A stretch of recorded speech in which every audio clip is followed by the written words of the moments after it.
You know what? That don't surprise me. I mean, they do it to unarmed men. They do it to men that don't commit crime. They do it just because, we've caught them doing it when they didn't think the cameras was watching.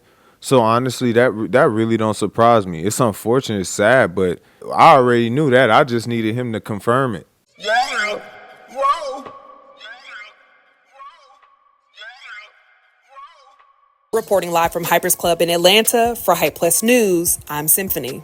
While the Diddy trial seems to be taking up everyone's attention, the trial of Rodney Hinton Jr. continues to gain added layers as the father who is charged with hitting a police deputy with his car the day after his son was killed in a police shooting.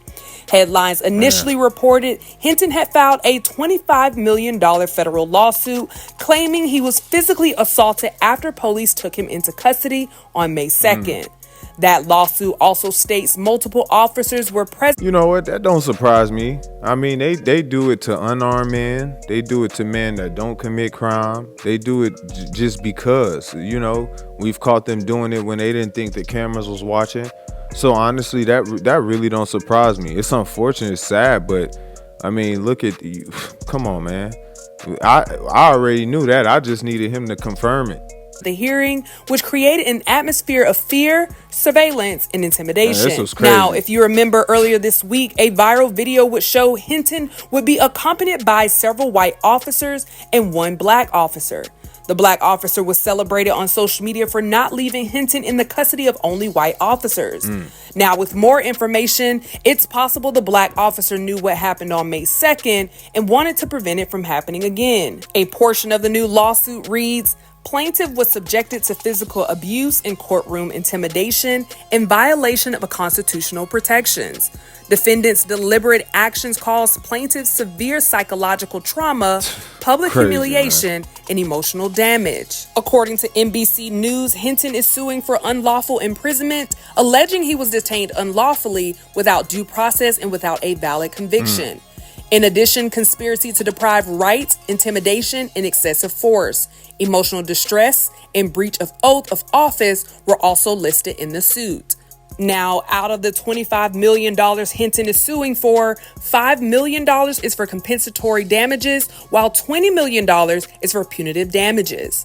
That same source reports the state, the Cincinnati Police Department, and the Hamilton County Sheriff are named as defendants in Hinton's new case. Earlier this week, Hinton pleaded not guilty on 2 counts of aggravated murder, 1 count of murder, and 2 counts of felony assault.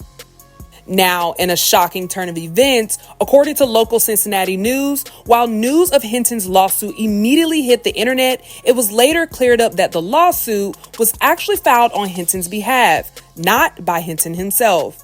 His attorney, Clyde Bennett, would reveal a woman from Georgia named Antoinette Holloway filed the suit alleging Hinton's constitutional rights were violated by claiming to be his next friend, which is just a legal term used when you are associated with someone. Bennett would say, I don't know if that person is a friend.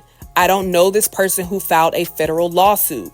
Mr. Hinton didn't file a lawsuit. He didn't file a lawsuit. Now, Holloway's lawsuit features several incorrect statements, including claiming Hinton is currently being held in pretrial detention at the Hamilton County Justice Center, when he's actually being held at the Claremont County Jail. Local news would ask why someone would file a lawsuit on behalf of Hinton, and local attorney Jason Phillibaum responded, either some type of social justice warrior that's trying to make a statement or two, you're trying to get a piece of the pie. It would soon be discovered that Holloway filed 11 other federal lawsuits in Georgia over the last few years, with the state of Georgia, the city of Atlanta, DeKalb County Police, and the FBI being a few named. According to Cincinnati News, all but 2 cases were dismissed. The 2 that weren't are currently pending. The same source would say a judge called some of the lawsuits frivolous, implying that the case may not have legs. The local attorney would also speak to the news platform, informing them on the possible results of the case. He said, the judge on his or her own could dismiss the case because it's not a licensed attorney. It's also possible the judge could put an order on that says you need to have a licensed attorney to accept this case. True. Or it's going to be dismissed.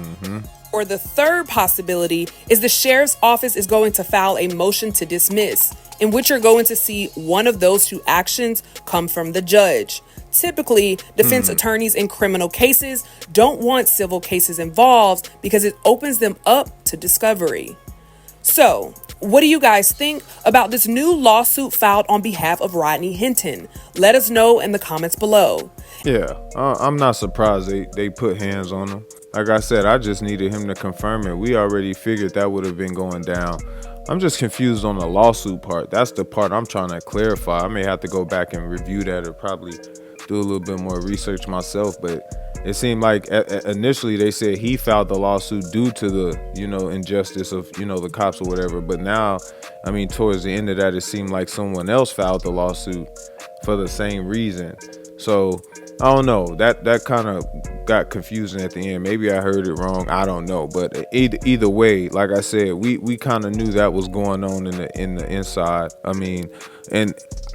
We got to follow. Honestly, we just got to keep a close eye on this case because, I've heard some other information deep down that haven't even hit the public yet that I don't even want to speak about right now. But it's more to this case that should be coming out that's probably going to blow a lid off the, you know what I'm saying? So he got a good lawyer beside him.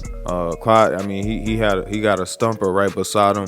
The intimidation from the cops, man, it's kind of crazy, man. With all the crime that's out there, they had hundreds of cops to be in that courtroom to stare him down like that. That should have been a charge within itself. I don't even think that should be even legal. You get what I'm saying? But like I said, man, we must tune in and follow this case and keep them up, man, because it's a lot going on behind closed doors that hasn't necessarily hit the light yet. It's out there, but I think it's gonna be some more surprises that actually come from this case, man. But man, unfortunate, man. And we gotta just keep them in the prayers. Just hopefully the system does right. You know what I'm saying? That's all we could hope and wish for, is that the system do right. You know what I mean? We already know how corrupt and how crazy things can get, but hopefully, everybody that's on the side continue to fight for them. And like I said, we just must keep watch. You know what I mean? Y'all already know how it go, man. I'm checking out. Peace. Yeah. Whoa.